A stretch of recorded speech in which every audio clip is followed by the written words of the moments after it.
नमस्कार, स्वागत है आपका जनता टीवी में। मैं हूं आपके साथ सचिन चौहान।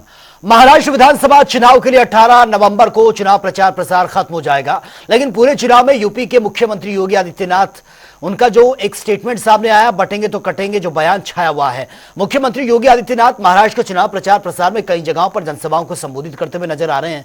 इस दौरान उन्होंने कोल्हापुर, कराड़ और तमाम जगहों पर जनता से वोट की अपील भी की है। साथ ही विपक्षी पार्टियों पर जमकर निशाना भी साधा है। तो 3 तस्वीरें आपके सामने हैं, जहां पर मुख्यमंत्री योगी आदित्यनाथ पहुंचे और यहां पर जनसभा को संबोधित भी किया है। बहनों और भाइयों, मैं तो आज आपके पास आया हूं कहने के लिए, मैं लोकसभा चुनाव के समय यहां पर सिर्फ धैर्यशील माने के समर्थन के लिए आया था। आपने अपना समर्थन और आशीर्वाद उन्हें दिया, इसके लिए कृतज्ञता ज्ञापित करने के लिए आया हूं, आभार व्यक्त करने के लिए आया हूं और आपको अवगत कराने के लिए आया हूं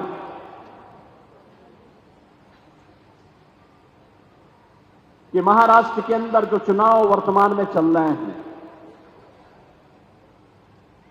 ये चुनाव मात्र सत्ता के लिए नहीं है। यह चुनाव महाराष्ट्र के लिए भी और भारत के लिए भी बहुत मायने रखता है। एक और प्रधानमंत्री मोदी जी के नेतृत्व में महाराष्ट्र के अंदर महायुति गठबंधन पूरे देश के अंदर एनडीए कार्य कर रहा है। उनके लिए एक भारत श्रेष्ठ भारत ही जीवन का एकमात्र ध्येय है। बिना भेदभाव के शासन की योजना हर गांव, हर गरीब, हर किसान, हर नौजवान, हर महिला को देने के लिए वह प्रतिबद्ध है। वह देश की सुरक्षा के लिए, देश की समृद्धि के लिए और शासन सत्ता उसके लिए सुशासन का एक मंत्र बन करके आता है। एक तरफ यह महायुति गठबंधन महाराष्ट्र के अंदर है, भाजपा है, शिवसेना शिंदे सेना है और एनसीपी में श्री अजीत पवार है, आरपीआई रामदास अठावले की है और दूसरी तरफ न नीति है, न नैतिक बल है, न निर्णय लेने की सामर्थ्य है। ऐसा महाअगाड़ी गठबंधन जो देश के साथ धोखा कर रहा है, धोखा। प्रधानमंत्री मोदी जी ने पिछले 10 वर्ष के अंदर एक नए भारत का निर्माण सबका साथ और सबके विकास के भाव के साथ किया। विकास सबका, सुरक्षा सबको, तुष्टीकरण किसी का नहीं। एक तरफ भारत को जोड़ने वाली ताकतें महायुति गठबंधन के साथ, एक भारत श्रेष्ठ भारत के रूप में, और दूसरी ओर महाअगाड़ी के रूप में महाअनाड़ी गठबंधन। ये महाअनाड़ी इसलिए है, न नीति है, न नियत है और न निर्णय लेने की सामर्थ्य ही। इनका नारा भी है सबका साथ, लेकिन परिवार का विकास। एकजुट होकर के कांग्रेस के उस खानदानी सामंती परिवार का विकास करना जो भारत के हित के बारे में कभी नहीं सोच पाया। याद करिए भारत के विभाजन की त्रासदी। बहनों और भाइयों, कांग्रेस का नेतृत्व 1947 में चाहता सत्ता की लोलुपता नहीं होती, भारत का विभाजन कभी नहीं होता। कभी नहीं होता। निर्दोष लाखों हिंदू नहीं काटे गए होते। अगर भारत एक होता, जो लोग कहते हैं कि मुस्लिम समस्या होती, विभाजन करवाया था।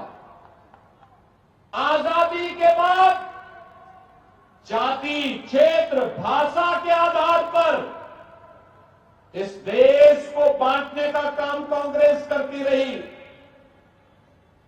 महाराष्ट्र के लिए मैं आज इसलिए भी आपसे कहने के लिए आया हूं कि महाराष्ट्र का पूरा राष्ट्र कृतज्ञ भाव से सम्मान करता है, क्योंकि यही महाराष्ट्र है स्वराज की स्थापना कैसे होनी चाहिए, हिंदवी स्वराज के संस्थापक छत्रपति शिवाजी महाराज ने महाराष्ट्र की धरती से करके दिखाया। एक देश के रूप में अटक से कटक तक भारत को कैसे रहना चाहिए, पेशवा बाजीराव ने इसी धरती से सिखाया।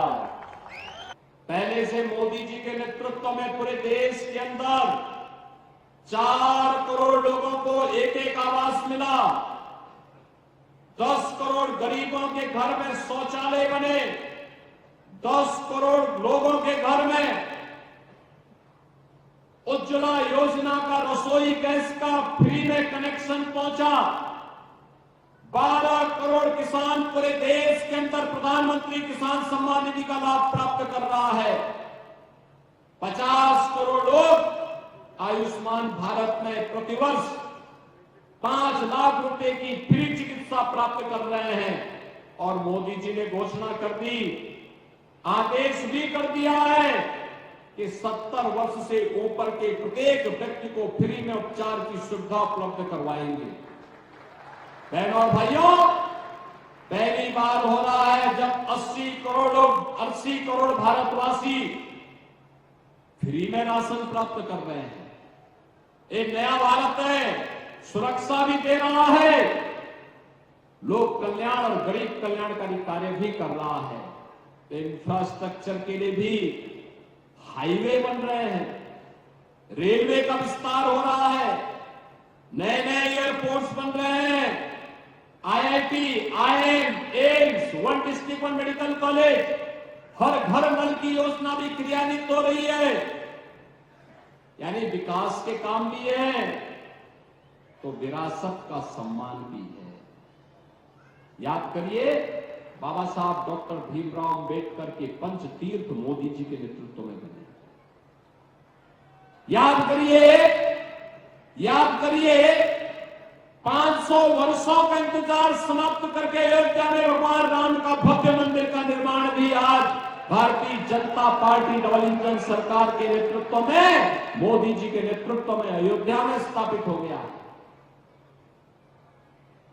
लगातार देश के अंदर विरासत और विकास का समन्वय, सुरक्षा, समृद्धि और सुशासन के लिए ये माल की गठबंधन भारतीय जनता पार्टी के नेतृत्व में जो कार्य कर रही है, उसी के प्रति आपको जोड़ने के लिए, आपका आह्वान करने के लिए आज मैं यहां पर छत्रपति शिवाजी महाराज की इस पावन धरा पर उत्तर प्रदेश की धरती से विशेष निवेदन करने के लिए मैं आपके पास आया हूं। बहनों और भाइयों, आप में से कितने लोगों ने अयोध्या में दर्शन किया?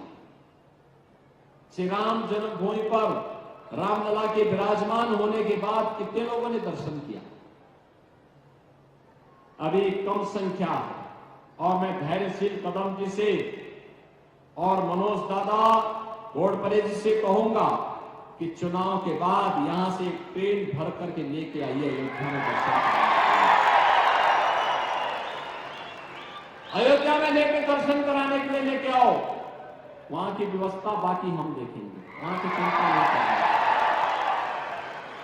बहनों और भाइयों, अयोध्या में आएंगे, एक भव्य अयोध्या, दिव्य अयोध्या, दुनिया की सुंदरतम नगरी के रूप में स्थापित अयोध्या को आपको देखने को मिलेगा।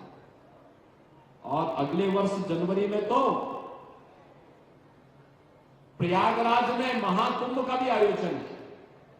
महाकुंभ में भी मैं आपको आमंत्रित कर रहा हूं। आप प्रयागराज में आइए, गंगा यमुना सरस्वती की त्रिवेणी में संगम तट पर स्नान करिए। वहीं से 1.5 घंटे की दूरी पर अयोध्या के दर्शन हो जाएंगे, श्री राम जन्मभूमि में भी दर्शन होंगे। यह काम कांग्रेस भी कर सकती थी, यह काम कांग्रेस भी कर सकती थी, लेकिन कांग्रेस के एजेंडे में कभी विरासत का सम्मान नहीं था। कांग्रेस के एजेंडे में कभी बेटी की सुरक्षा नहीं थी, बहनों का सम्मान नहीं था, उनका स्वावलंबन नहीं था, युवाओं का रोजगार नहीं था, अन्नदाता किसानों की खुशहाली उनके एजेंडे का हिस्सा कभी नहीं थी।